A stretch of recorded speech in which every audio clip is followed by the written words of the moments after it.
All right. Good evening, ladies and gentlemen. I am pleased to welcome you all to the final Learn with the League for this season. I'm going to miss you all desperately over the summer. But I'm looking forward to seeing you all again in August. You all probably know me at this point, but for those who don't, my name is Anessa. I'm an adult services librarian here at the library, and I'm very pleased to be your host this evening. If there's anything that I can do to make your visit to the library more comfortable, please don't hesitate to flag me down.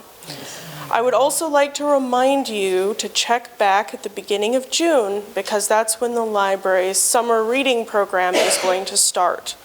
And it is not just for kids. We've got some really excellent prizes for the grown-ups as well.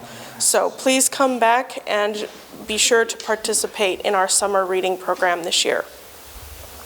All right, so without further ado, I'd like to introduce John Klaus, who's going to introduce this evening's speaker. John?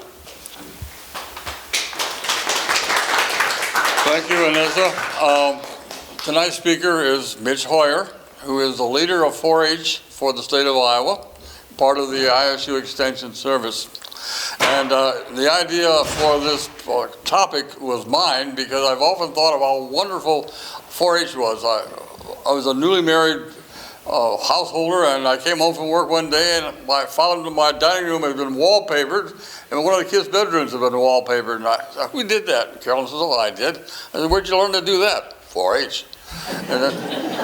And then one day she brought out a new sport coat for me, impeccably tailored, fits like a glove. "Where'd this come from?" "I made it." "Where'd you learn to do that?" 4-H. And I found out later that she became the president of almost every organization she ever belonged to. And I said, "How does this happen?" 4-H. So we're going to find out about the founding of 4-H and how it has grown to be so important in my life and the lives of many of us. Mitch Hoyer. Well, thanks, John, and thanks for extending the invite to have me here this evening. This is whenever I have the opportunity to talk and tell at least part of the 4-H story, that's a hard one to turn down for me, because as with many of you, it's near and dear to our hearts, and yeah, we're about the practical skills, and that's one of the things we're going to explore over the next several minutes here this evening. I'm always curious to know how many in the group were in 4-H, had a kid in 4-H, something like that. Where are my former 4-Hers? I figured there were probably a bunch of them in the room tonight. I think the information I sent, I'm going to try and loosely stick to in terms of that. But I said we were going to explore a little bit about the history of 4-H and some of the beginnings and the foundings. I think some of the recent and renewed interest of that comes out of the Iowa PBS documentary, and I thought they did a wonderful job with that. And if you hadn't had a chance to see that, it's just under an hour. They've got it up online. You can access it from their webpage. They really took the position of telling, initially it started as going to be telling the Jesse Field Shambaugh story, and I'll mention that, a rural school teacher, a rural school superintendent in southwest Iowa. And as the story unfolded, they realized it was a little bit bigger story to tell. And so I thought, given the constraints of a 1-hour documentary, they did a pretty good job of setting some of the stage, especially in Jesse Field Shambaugh's work, and telling a little bit about what's going on and current kind of happening. So I'll touch on her work a little bit, but part of what I want to do is weave in some other Iowa influence, and particularly in early years. And there's some of that, it's well written in the history books, but I think it kind of gets lost and overshadowed somewhat. We're going to fast forward a little bit. I do want to touch a little bit on the 60s and 70s. It was a great time of programmatic expansion and some new directions in the 4-H program. Then I'll share a little bit about what's going on now, a little bit of the future, and I'm going to try and get done in time to introduce you to one of our newest friends. This is Indy, and as we think about where we're going next and with young people, Indy is kind of fun to play with, and so hopefully we can have a little bit of demonstration of that. I always like to start, by the way, this won't necessarily be linear. It's not going to be a straight 1902 to 2026. I got a couple places. So just in case, if you were thinking that was going to be the approach, we won't quite be there. When I have the opportunity to talk with Iowa State students, whether some family consumer science education courses, teacher prep things, ag education courses, I always like to start with this question: what is 4-H? The kids look at me. They're kind of quiet, like you are right now. You're thinking it's a trick question, and it's really not. So I tell people, you overthink it too much. At its core base, but this is a key connection to make as well, it's the youth outreach program of the land-grant universities all across the country. 4-H will always be found with a land-grant university, whether that's an Iowa State University in 1862, one of the historic black colleges in the 1990 land grants, and even the mostly tribal colleges that came into the land grant fold in 1994. So there's actually, I think the last count, about 106 land grants around the country. If you go back in the history far enough, yeah, there were challenges through some of the 30s and in the 40s and in the 50s, and the 1862s running separate programs from the 1890s. They're largely integrated for the most part now. Folks have actually figured out how to work together. Some states, I believe, still have a few challenges. But it's really taking the land-grant mission idea to the youth and to the young people.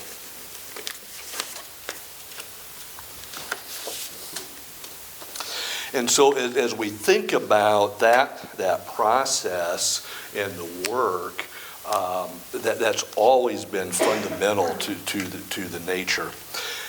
We know this whole work and body of work now is 4-H, but it wasn't until 1918 that 4-H actually showed up in a federal document. Everything before that, they simply talked about boys and girls, club work, or those kinds of things. So it took a little bit for the 4-H name to get going. If you read the history books, we ran around 3 H's and 4 H's. There was some discussion about what that fourth H was going to be on some of that. I think at one point there were even some parts of the country we were playing with a 5H kind of thing. You know, we know that the land grants came about because of the Morrill Act in 1862, and we think about it, you know, the simplistic version is to bring the education to the people. It was moving the higher education out of the realm of only for the elite class of citizens, but to promote the liberal and practical education of the industrial classes. And I think one phrase that sometimes gets lost in the Morrill Act is the several pursuits and professions in life. And if you go through the history of extension program, and then by virtue of that, things that happened in the 4-H program, you know, there were times in our extension programming of music education. And for adults. And we had a music educator, Max Exner, on staff for quite a while. There was art education, and because I'm a pack rat, among other things, I can go into the file in our office and find these wonderful 5x7 reprints of some of the masters' artworks. The Van Goghs, a Blue Boy, a girl with the earring. And our educators were out teaching rural people about art because they believed they needed culture and that same exposure to that in the home as well.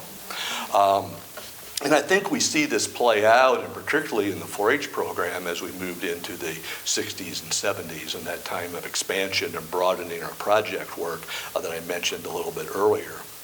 But it's also really been about leading community change and really using young people oftentimes as an extension of the programming that was going on for adults, but also using education of young people as a way to reach adults with new ideas. And so the young man sitting on that pile of corn is actually a young boy out of West Virginia. And while the average county yield is running under 20 bushels an acre, my recollection is his acre of corn, and he convinced his dad to let go with him, did 227 bushels an acre. Now, as you think about what's going on in agriculture, and I think this is still a little bit true, we kind of get settled in our practices, and if things are going well, we're a little reluctant to change. But when you see your son outproduce you by perhaps 100-fold, it starts to get your attention as to the value of new practices. So, this whole movement was brought in advances in food preservation and teaching young people to go back and teach this in their homes. And this is really the origins also of the work of Jesse Field Shambaugh, the school superintendent in Page County, O.H. Benson up in Clarion in Wright County, Cap Miller in Sigourney down in Keokuk. Taking this idea that education, particularly for rural people, should be more than just what was happening in the school classrooms and the 3 R's. They needed this practical kind of education to go with that. And how this spread nationally and almost independently, you think about the communication methods that we had in 1902. It wasn't like you emailed or necessarily picked up the phone and were calling your people 2 states away. But the idea that somehow all these school superintendents and teachers were advancing similar ideas all about the same time is really just still kind of fascinating to me. By the way, those girls in the canning club, that was the Iowa champion canning team, and I don't remember exactly what year. It was one of the 1930s, I think, as I remember. And they actually advanced to a national canning competition, won that, and got to spend a month in France. I tell our young people at contest today, sorry, I don't have a trip to Europe in the prize packet with that. But it really goes back to that a lot of things can't be taught, but really must be experienced. And that we know that people learn best when they can actually do the activity, and that youth really are early adopters. What do they say? You want to learn how to use your new phone, give it to your 10-year-old? I think that's true. But one of the people who sometimes doesn't necessarily get as much credit in this movement as I think they should, is a guy by the name of Beardshare. I think there's a building on the Iowa State campus named for President Beardshare. And he gave a speech because in his role as president, he also did a stint as president of the National Education Association. And in his presidential address, he talked about the importance of the 3 H's as much as the 3 R's.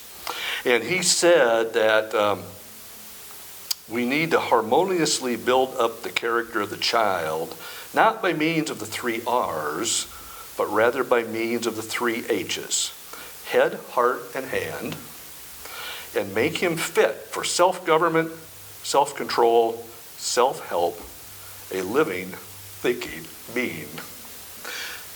Remember that phrasing, because as we move through, I've got a couple other examples of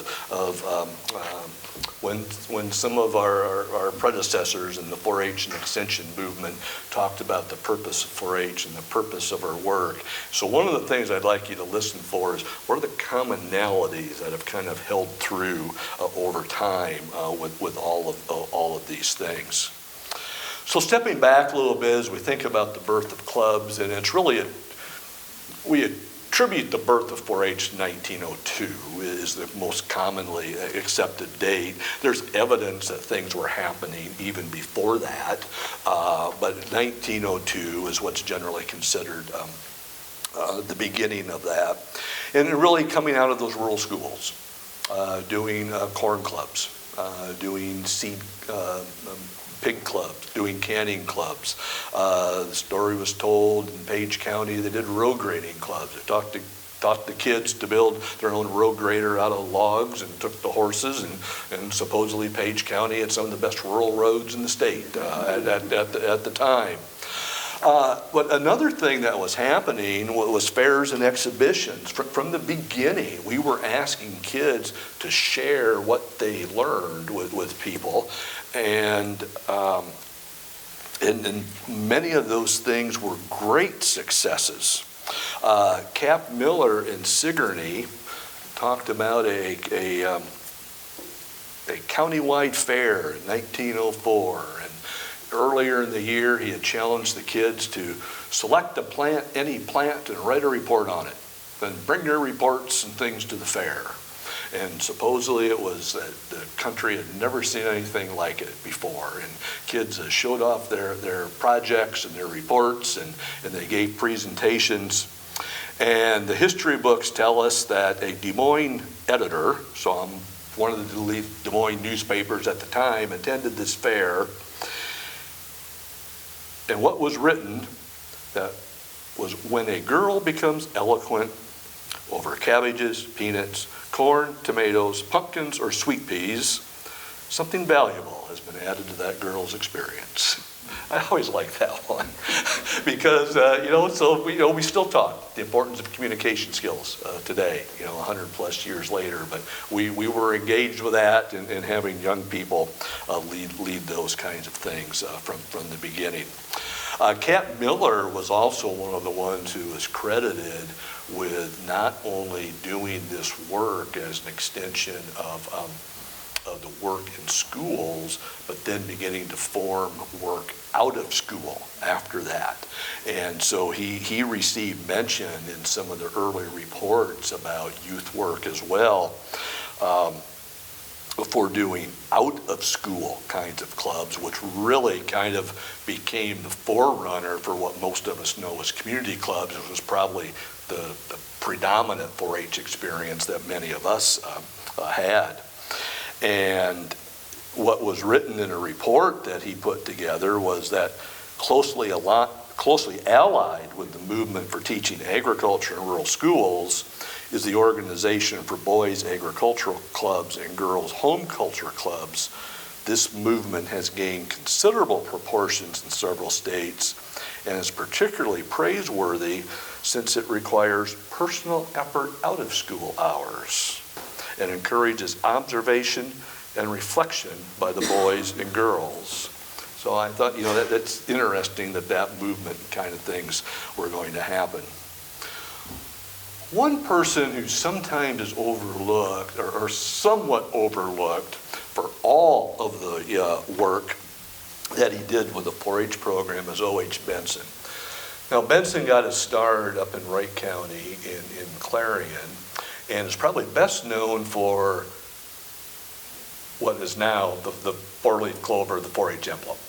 He was looking for a symbol to symbol all this, and as the story goes, he was out in the schoolyard and working or playing or talking with the students, and looked down and found a 4-leaf clover in the patch and said, "This is it." and it wasn't much later. He had some pins made of that. But then where some of his real influence came after that, he was appointed to a position in Washington, D.C. and with USDA, and leading demonstration and extension work, and especially for young people. And he was really one of the drivers then in taking that and connecting with other states and getting them on board and beginning the more formal organization of this thing called youth outreach and demonstration stuff. He reached out to, when he got word of school superintendents and other people doing work, he'd invite them to share that information, sometimes invited them to Washington, D.C. to become part of that staff and efforts. And he was really instrumental in driving some of the national work, especially in the northern and western states, which that was his primary territory at the time. And one of the things that he really pushed was trying to get the colleges and the land grants and states to sign an agreement with the federal government so that they would push that kind of push that kind of work. And Iowa, again, led the way, and we were the first state to sign that agreement. And so, in a way, our friends in Ohio will disagree because they want to hang on to A.B. Graham, who has a wonderful plaque in their state capitol, by the way. So we've been there and seen it. But there's a claim to be made that we actually were the first state to fully embrace this thing called 4-H club work more holistically. I think most of us know the Smith-Lever Act as giving formality to extension work. And that act was signed in 1914. Now, one of the things I think, though, that we find interesting is as embedded as 4-H work is in our extension programs today. Nothing against my fellow unit leaders in the other program areas, but in terms of raw scope and size, we have year in, year out, typically more participation. We're one of the largest. We're in every county in the country. Smith-Lever never mentioned youth work. Not in the official legislation. It's not present. But it is clear from everything written in the discussions and things leading up to it, they intended youth to be part of this, even though it's not specifically written in. So sometimes I sit there and count my blessings. Yeah, I'm glad we still get some of that funding, and they see it as important. But one of the things that Lever said was, my efforts to secure the passage of the Smith-Lever Act had the most encouragement from the achievements of the members of the corn and tomato clubs, and I hope sincerely a large share of this money will be devoted to an expansion of the work with young folks. So there are other kinds of things that show up in that founding legislation as well. But that's one of those little things you didn't know you needed to know or didn't want to know that I do find kind of interesting. But what that did was formalize the extension work and outreach and direction overall nationwide. And certainly our young people over the last century plus have been a beneficiary of that work. I'd like to take some time and talk just a little bit about what is a 4-H club. The 1918 Yearbook of Agriculture, because one of the hobbies I need to get back to is finishing my personal collection of all 100 of them. I've got about 60. I need to get back and finding the other 40. But there's a chapter in the 1918 yearbook that talks about the dairy industry in a county in Pennsylvania. And one of the sections in there, they talk about the importance of the Boys and Girls Dairy Club to the economy and the industry, and how it's training young people to learn more about dairy, that they can see it as a career in hopes that they might come back to the farm. And they clearly wrote that this is a long-term proposition, and it's educational in its design. And it's pretty profound. Now, the publication on the side is an Iowa publication. I talked about we've had a connection with the land grants and the research for a long time. This is the 1918 Iowa Boys and Girls Pig Club. And I like this one, Chris. Rules and Suggestions. With that. But it talks about all the things that go on. You gotta love how they suggested that you feed pigs and whatnot back then. But I want to share the story of Howard Ellis from State Center, who was the previous year's pig champion at the Iowa State Fair. Now, first of all, Ellis had to submit his record book but once it was determined his record book was in order, then he could take his pig to the fair. There's an interesting concept. Maybe we should go back to that. But Howard had stated his intention of feeding a pig in the 1918 contest, not being discouraged when his pig was killed 2 days after the close of the contest by a kick from a horse. So So imagine that. You took your prize pig to the Iowa State Fair, won the contest, come back home, and horse had different ideas. Okay. But when through high school, he's planned an agricultural course at the Iowa State College. So, maybe we had this thing early on. We were connecting young people with the college and seeing now we would call it college and career readiness. We didn't necessarily use those terms then. But you think about the resilience and the perseverance of some of those kinds of efforts. And I need to find the one. Yes, so as we think about life lessons and learning by doing and seeing our project work through, the history books also tell us about a young man in West Virginia by the name of Lawrence C. And he was interested in corn and entering the corn contest and put his name in and got a bunch of kernels of corn. And so it says he was studying the instructional material and he learned that corn would germinate quicker if you put it in water and got some moisture on it. He'd soaked it a little bit. So he put his corn seeds in a pan of water and set it down in a woodshed while he went to the garden to get a hoe, I'm sure, to form the hills that he was going to plant the corn in. When he returned, he found 4 or 5 chickens standing around the pan and not a single kernel left in it. Among the chickens was an old red rooster. Well, Lawrence decided this culprit had dominated the table at the feast. You may guess what's coming. His mom came out and asked what he was going to do, and he replied, "I am not going to let that old rooster stand between me and success in life." He killed the rooster, recovered 102 grains of corn from his crop, or enough for 51 hills. Those he planted and filled out the plot with other corn. So he was determined to see a science experiment through. But obviously he was motivated to learn and do this and do some of those kinds of things. So I don't know. I find some of that interesting, that what some of our young kids went through.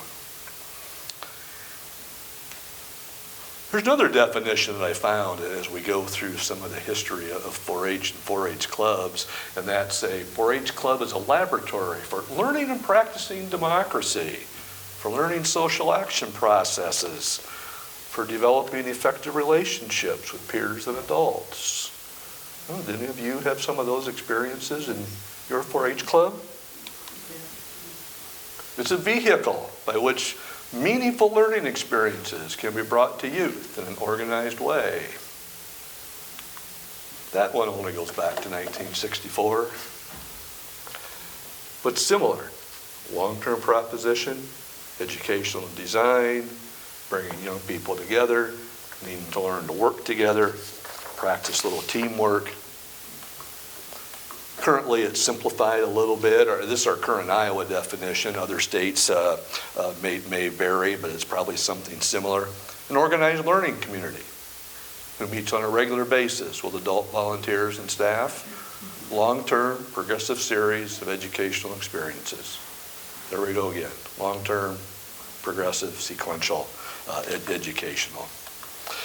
And so it's really about involving young people as being an active participant in their learning experience, not just feeding it to them.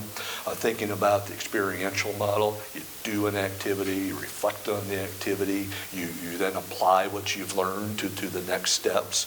Yes, Judy, that's the oversimplification of it. We know it's a broader kind of circle, but it's really helping youth become curious and how we invest in them to make learning their own. And then to use and share really what they learn. Jumping ahead a little bit, and we're skipping some decades in here. The 60s and 70s was really a time of rapid examination and expansion of the 4-H programming. we really started to see the system get into learning opportunities that weren't necessarily that community club-based kinds of experience. I forget the year, the whole 4-H TV, Mulligan Stew series came into play in the 1970s. We really started to see a directed movement and some intentional movement about doing more work in the cities and urban young people. Extension leaders and 4-H program leaders around the country said, why shouldn't all young people have access to these kinds of experiences, not just rural people?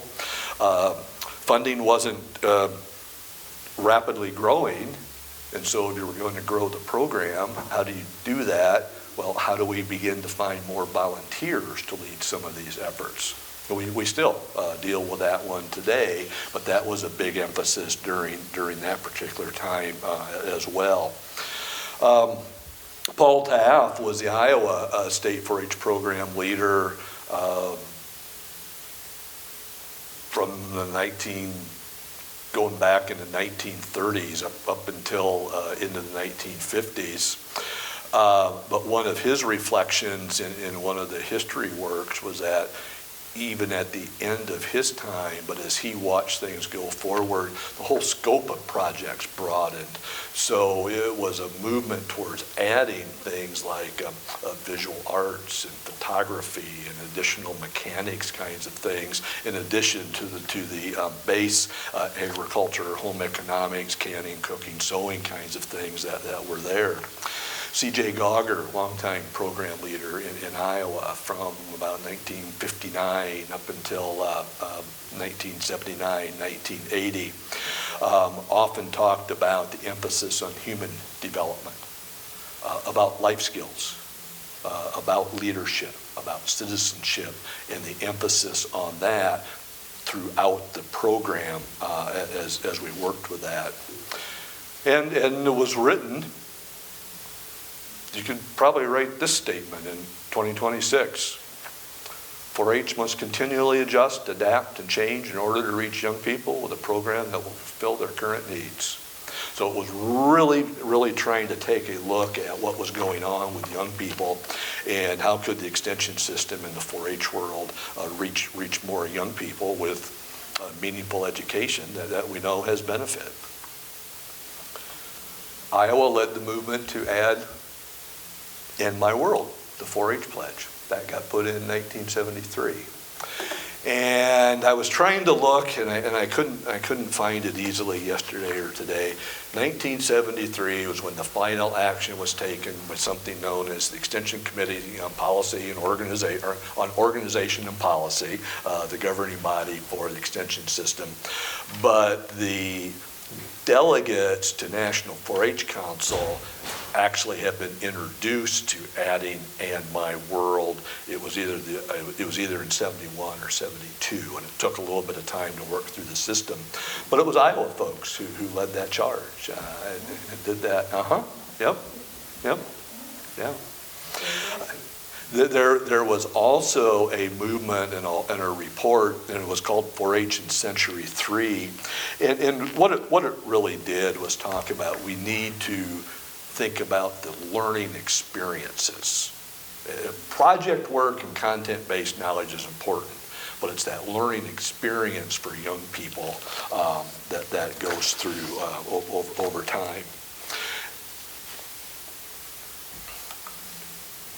Real quickly, we talk about 4-H youth development, in some circles positive youth development, but this is really about how we help our learning develop young people as we think about life skills and learning skills, and it's to help them become contributing members back to their community. And the research says that contribution comes when young people develop competence, feel connected, have developed caring, are confident and capable. So it's really interconnected. And again, here we see the progressive learning experiences, sustained interactions, really going back to that, what they wrote in 1918, long-term proposition and educational and design. Here's my 4-H commercial. Why 4-H? It does matter. It still matters. It's mattered for 100 plus years. Our research shows us that people in 4-H are more likely to aspire to leadership, more likely to engage in community service, and more likely to live with intention and purpose. It's not made up. We can document those kinds of things. Quite frankly, one of the messages that we share right now is young people need us. There are concerns about young people and their own confidence and their physical and mental well-being and their futuristic outlook with that. We know that we're in a rapidly changing workforce and environment. And we know that when you talk to employers and they talk about skills that their new hires are coming out with, where they see the gap and the need are in things like critical thinking, creative thinking, the ability to be resilient, to be flexible in the workplace, to be able to work in a team, to be able to give leadership in a team and communicate. You've heard me say it a couple different ways this evening. Those are things we do and develop in the 4-H program, and more young people need to do that. Iowa is one of the states that participates in something called the National 4-H Index Study. It's a measure that we survey 8th through 12th grade members across the country. I think this most recent 38 states this past year. But we frame the questions around, because of 4-H, I was able to, or I learned, or whatever. So the question is distinctly arranged around that. Young people tell us that if they're involved in the 4-H program, they feel safe and welcome. They feel they do build positive relationships and that they have opportunities to explore their interests. Like Howard in the Pig Club explored interest in going to Iowa State for school. We're working now nationally on what's known as a Beyond Ready initiative. Let's put it in simple terms. How do we help more young people be ready for work and life? That's the bottom line. And young people tell us that because of 4-H, it's positively influenced their physical and mental health. That because of 4-H, they know how to use their time wisely. That because of 4-H, 87% of young people said they desire to serve and lead in their communities. And as you look at dropping volunteerism rates, that's a pretty important measure. Okay, thanks. I'm going to flip through these quick because I want to get to a couple other things. That because of 4-H, young people do feel positive about their future. That's good news. That because of 4-H, young people feel responsible. This is just a summary of some of those measurements.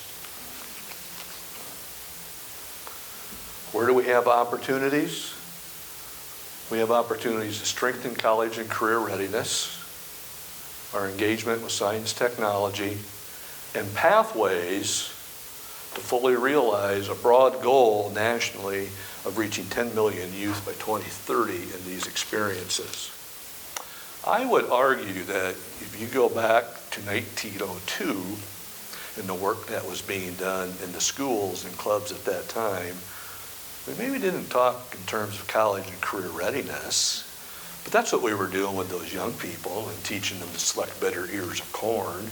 We were teaching them to be better prepared to go back to the farm and be successful. Were they learning some science along the way? Yeah, they sure were. And that pathway was that structured experience under the guidance of adult mentors to help them do that. So, yeah, we have a bold goal on creating a ready generation. I'll skip through that, and what we want to be about really is shaping leaders for the next generation. And one of the ways that we will do that is by working with some of our youngest kids. This is Indy. Indy is one of our new toys. Indy's designed to work with, we're targeting lower elementary kids with this. So K3, K4, 5 will do it. Indy reads colors, and the colors give direction.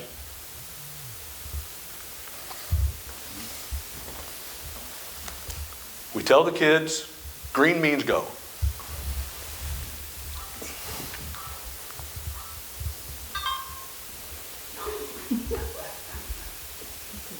It'll go about that far. So that's part of the thing, because this is about teaching problem solving. We teach the kids that red is stop.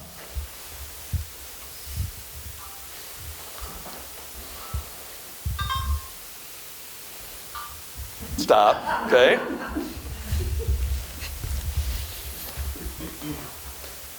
Well, I've got a blue one, I've got an orange one, I've got a pink one, there's kind of a yellow one, there's a teal one. And so what we say is, we need to get Indy from the road to a garage, and you pick out a place. So they've got to figure out what the colors do. Now, there's a cheat code, but we don't tell the kids that. So if we put the blue one down, okay, what's going to happen? We don't know yet.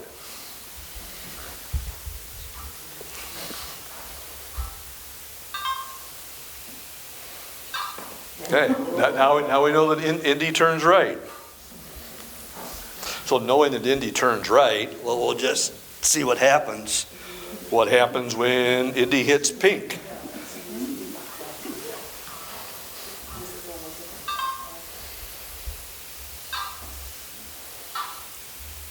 Left turn, okay? So now we got a right turn and a left turn. So, you know, if we're trying to direct to a place, then we tell the kids, here's your color markers, figure out the path to get Indy where it needs to go. We are absolutely using it in our Clover Kids clubs. Yep, kindergarten through third grade youth. It's our youngest version of the 4-H club. Yeah, very hands-on, very experiential, lots of fun, engagement. Clover Club. We have in Iowa, we have just under 20,000 what we would call individually enrolled members in the 4th through 12th grade clubs. Primarily the clubs that most of us know, some of that special interest. Matter of fact, we have an online virtual fishing club statewide, one of our new ventures. But then in addition to that, we have about 8,500 individually enrolled Clover Kids clubs.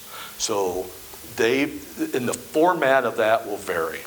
Some of those are coming together maybe once a month, just like some of the other ones. Is it like Cub Scouts or Girls, is it something like that where there's a person who's a leader and Yes.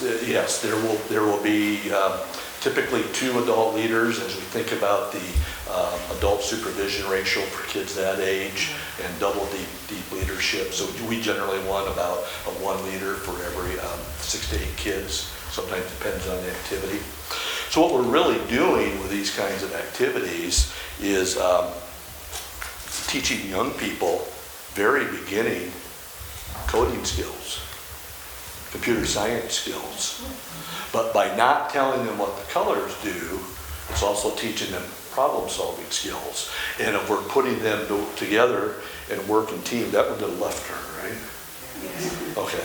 So I've got a variation on the stop that I think you'll find fun. So if we get, let's say that's our end goal. So we're going to go from the street to the garage.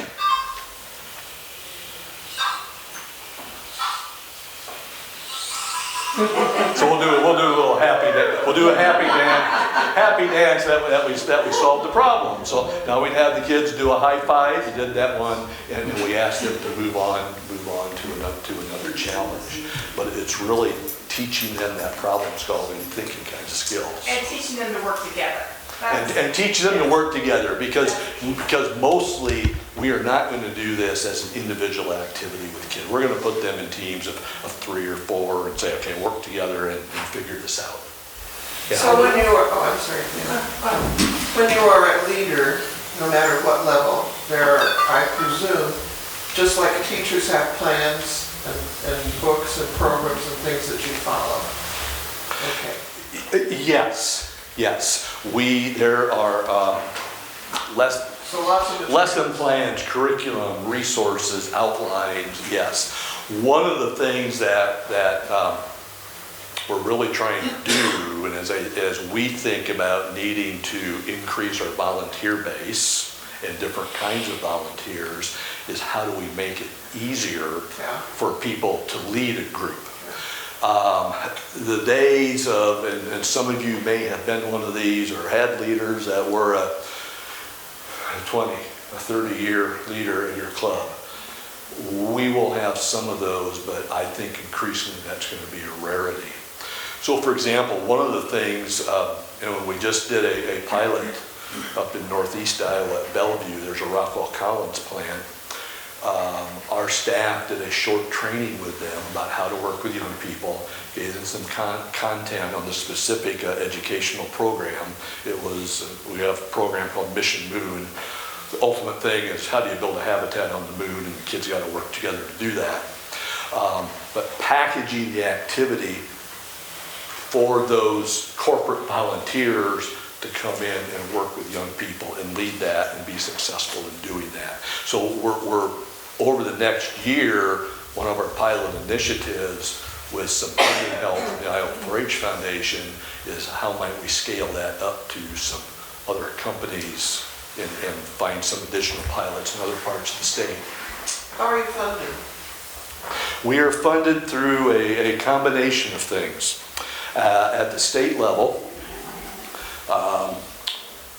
the extension funding is part of the Iowa State University funding from the Iowa legislature, and 4-H gets part of that. There is still some federal Smith-Lever funding that comes out of the federal appropriation. Quite frankly, that's flat at best. The state was flat this year.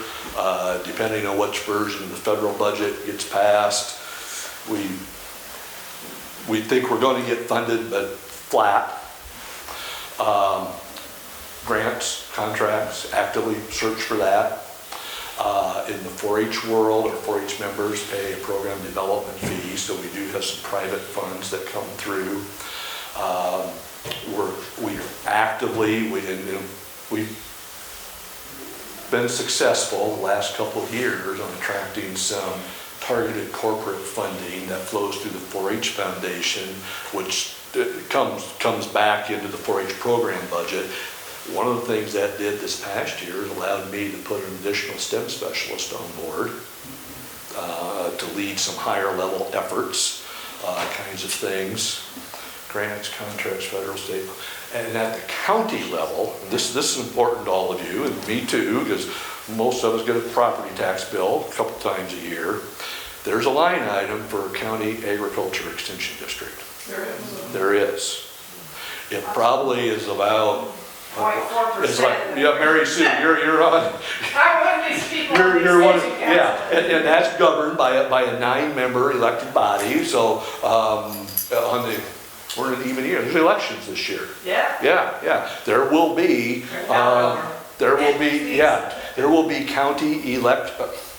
county extension council members on the ballot for election. They govern that. Complicated story about how that comes together, but also the whole property tax reform thing this past year now limits the growth of county extension district budgets to about 2%. Now we're trying to figure out if there were exemption carve-outs, what impact does that have as well. Bottom line, that amount isn't going to keep up with inflation. So what do we are not immune from the questions that get asked about higher education around the country. Show us your relevance, show us your purpose, show us your impact, and we've got to do that at the 4-H program level as well. That goes into the things that we were talking about. So it's a mix of that funding, and it depends a little on what level. Yes, ma'am. So how did 4-H respond to the growth of the second wave feminist movement in the 60s and 70s? Integrated clubs was probably the biggest part of that, and because as you think about up till that time, and this would have been my predominant experience growing up in rural Iowa, 60 miles north of here. My county township was married majorettes and marrying junior farmers. So a couple things, eventually clubs integrated. So there's And also expansion of project opportunities so that especially girls and young women weren't limited to those traditional kinds of things, because you could go around, and some of it varied from county to county a little bit, but there's certainly evidence that in many cases young girls couldn't do livestock, or at best if they did, they also had to go on the boys club. One of my favorite, I need to get back up to Humboldt and find the exact wording. I worked in Humboldt County for a while, and one of my favorites was, I want to say it was like 1937 or 38. There was a picture of a young lady with her dairy calf. It said, and I don't remember her name, she was grand champion dairy calf, and she was also the champion fashion review or dress review or whatever. This shows a young woman can excel in both home economics and livestock. And that fall, the boys 4-H committee decided girls couldn't have livestock. And that was on the books for 20 years. I think that 4-H did a great deal for women, for girls, even though when I was in it, we were not integrated, because it developed self-assurance and confidence in things like public speaking, and we learned to budget. That was very important. And we did team demonstrations. We developed confidence in our ability and in our future. And also, on the county 4-H council, the girls and the boys clubs had equal number of officers. We were equal, even though we were separate. Yeah. I want to say, I remember you had to make little talks during the meetings. Oh, not One of mine, big talks. one of mine was They were on, big, yeah. one of mine was on the proper way to iron a shirt. Yeah. Oh, And team demonstrations as well. Two people working together. okay. Yeah, we could spend now those midnight and next week and all through time talking about lots and lots of things. But I want to leave you with this. Thanks for having me tonight. This is a direct quote. At one time in my 4-H career on campus 4-H staff, I handled all the scholarship applications. And I had the opportunity to read each and every one of them that came through. This was one of them.